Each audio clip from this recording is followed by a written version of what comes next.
going on, everybody? I don't normally do videos like this. I could probably try to do some close-ups on this trigger, but I wanted to talk about this trigger. I don't know, like I said, I don't normally do videos like this, gear reviews and that kind of stuff. Generally, by the time that I get gear, I don't get anybody. Nobody sends me things to test. So by the time I go out and buy my own stuff, they're old. There's a couple hundred videos about this online already by the time I get a chance to do it all, so I just don't generally mess with gear reviews. But I wanted to talk about this. It's going to be hard to see at that distance. I'll try to get some close-ups here in a minute. So this is my Gen 3 Glock 19, 9mm. And I've had this gun for a couple weeks. You guys know I'm not a Glock guy. Anybody that watches the podcast, listens to the podcast, follows me on social media, you guys know I'm not a Glock guy. But I had that Springfield XDM 10mm, and I just got to the point where I didn't trust it anymore with the issues it was having. So I got rid of it, and with it coming up on the summer work season here, I wanted to have a good, dependable carry gun for the summer, so I went ahead and bought a Glock. Because my experience with them, they go bang when you pull the trigger, even though they, the triggers suck and that kind of stuff. And initially, the plan for this pistol was to leave it stock. And I'm going to be talking about this on the this coming episode of the podcast. But I wanted to talk about the one upgrade I did. I upgraded the sights. I don't know if you guys can see it that far away, but I obviously stippled it. But I ended up swapping the trigger out on this pistol as well. And I put the Timney Alpha trigger in it for the Glock, the Gen 3 4 Alpha trigger. And this trigger is absolutely phenomenal. When I used to shoot Glock competitively, when I was shooting USPSA in Idaho, I used to shoot Glock. I had a Glock 22 that I shot limited 10 with, and then I had a Glock 34 that I shot. Initially, I shot production and limited with it, and then I eventually ended up shooting carry optics with it. And in the Glock 22, I just had a Terran tactical spring kit with a Ghost 3.5 pound connector, and the normal upgrades like that. And then in the Glock 34, I actually had a Zev trigger in it that I had modified to try to get a lighter trigger pull. And I could never get a trigger at the time. I couldn't get a trigger pull that I was happy with.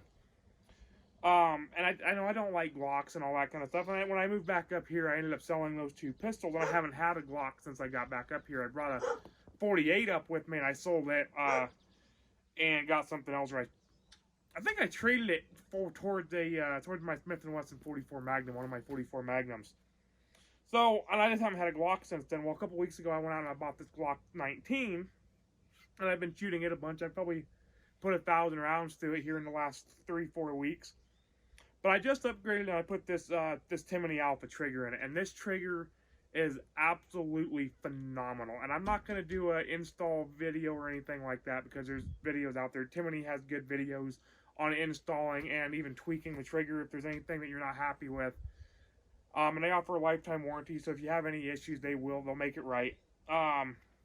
This trigger is about as good as it gets for a Glock, in my opinion.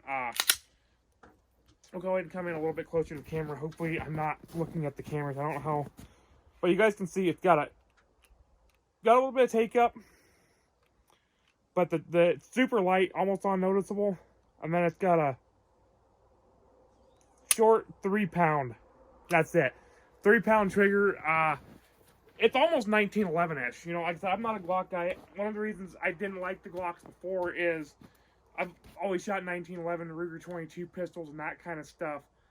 This trigger is excellent. I mean, it's exactly 3 pounds, not over, exactly. The way the trigger works, it does modify the mechanics of the Glock trigger a little bit. So instead of normally on a Glock, as you pull that trigger, it's cocking the striker, and that's part of the reason they're so heavy. And you can put the 3.5 pound disconnects in there, and you can put spring kits, and you can lighten the strikers, and all that makes the trigger better. In my opinion, the 3.5 pound connectors and that kind of stuff make the trigger feel really squishy, and it doesn't have as good of a reset. And then obviously when you start lightening up the striker springs, you're gonna be dealing with misfires. When I used to shoot competitively, I put a light, I forget what the poundage was, but a light recoil or a striker spring in there, and I dealt with recoil with misfires really bad.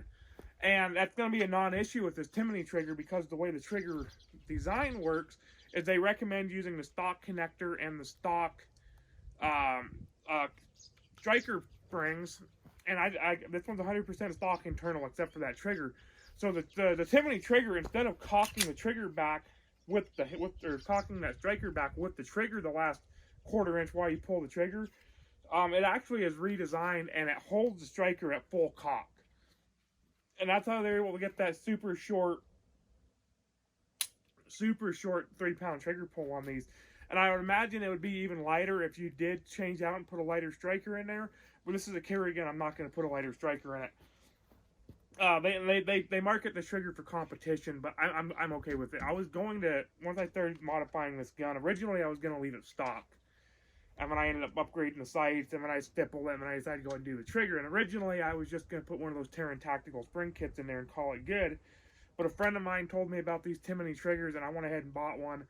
And I could not be happier with it. I've shot about 200 rounds through this gun since I put this new trigger in there. It's running flawlessly.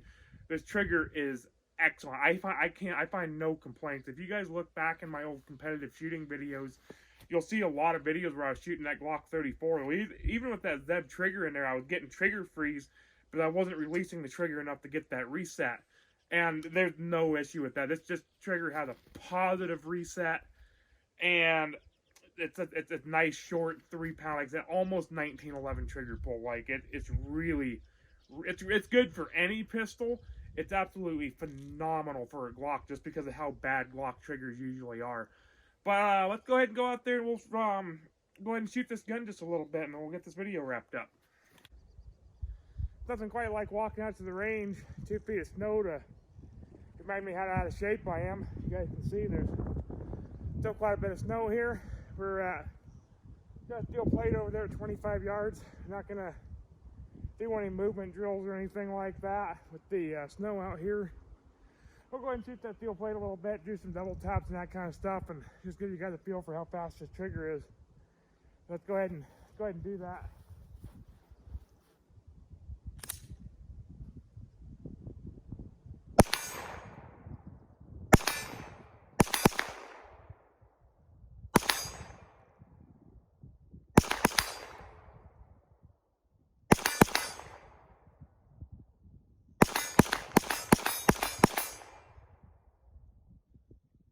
Yeah, no trigger freeze for me with that trigger.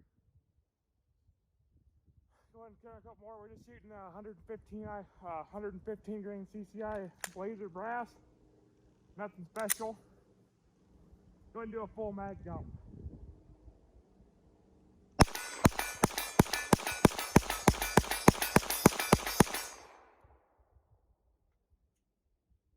These aftermarket mags, guns block back. Still got a round in the magazine. Kind of annoying. Got to drop the slide to get that last round.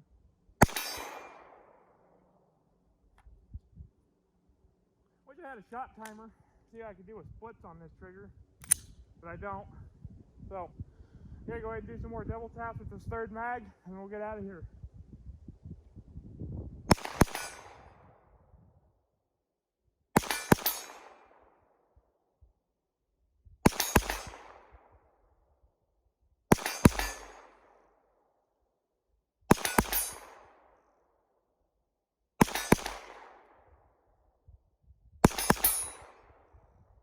Same thing, aftermarket mag, lock back with 1 round left in it.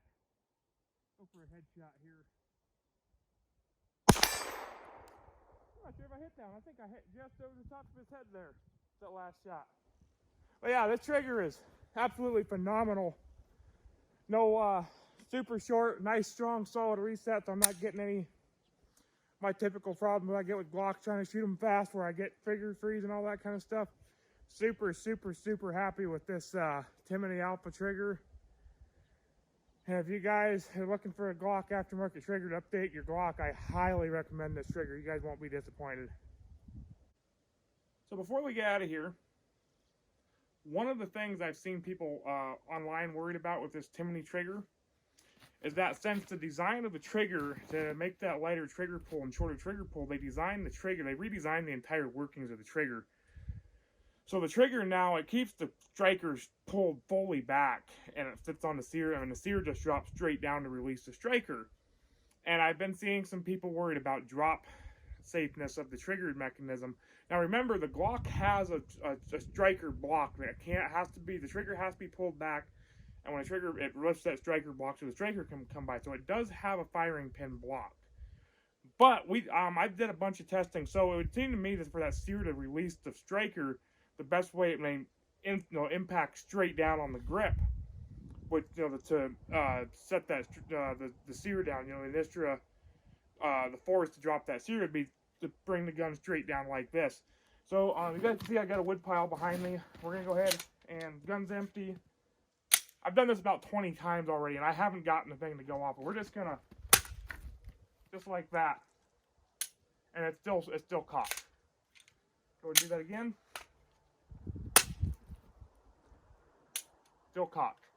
Do it one more time for the video's sake. That's a pretty good solid hit. I mean, I'm 6'10". I'm not doing this lightly. No, we're going to do it one more time just for gigs. It's staying cocked. So, I'm sure you could be more aggressive with it than that. I'm not going to beat up my gun too bad or break my magazines. In fact, you guys can see it's already mangling the top of my magazine where it's beating into the bottom of the slide on the gun. So I don't see any reason to get any more aggressive than that with it. I'd imagine dropping the gun from this height, from regular standing height, it's not going to hit the ground any harder than that. And even if you drop it directly on the butt on concrete, so that's good enough for me. I've done that at least 20 times now, and that trigger absolutely has not. The sear absolutely has not let that striker drop any of those times. All that being said, I'm going to go ahead and get this video wrapped up. I appreciate you guys watching. Like I said, I don't normally do gear reviews like this. YouTube, I haven't really put any videos here for a long time. And I don't normally do gear reviews like this. This trigger is absolutely phenomenal. I highly recommend it. It's a game changer in the Glock, in my opinion. If you guys looked at the new performance triggers from Glock, that I haven't even been able to really find anywhere yet, they kind of copy this design with the straight down sear. So you guys worried about drop safety with these triggers? I don't think Glock would be doing it if it was on safe, and Timney's been around for at least 75 years. I don't think they'd be doing it if it was on safe. No, they're an old company. They're not going to do something stupid and put something on safe on the market. I haven't been able to get this striker to go off anyway. But yeah, highly recommend this trigger. In the meantime, you guys can check me out on social media. I'm on pretty much every social media platform here on YouTube, Instagram, Twitter, Facebook, TikTok. You guys can go ahead and follow me there and hit the subscribe button on this video. Be sure to check out the Shooter's Apprentice podcast on Spotify and wherever you guys listen to podcasts. Until next time, you guys stay safe out there and don't shoot yourself in the foot.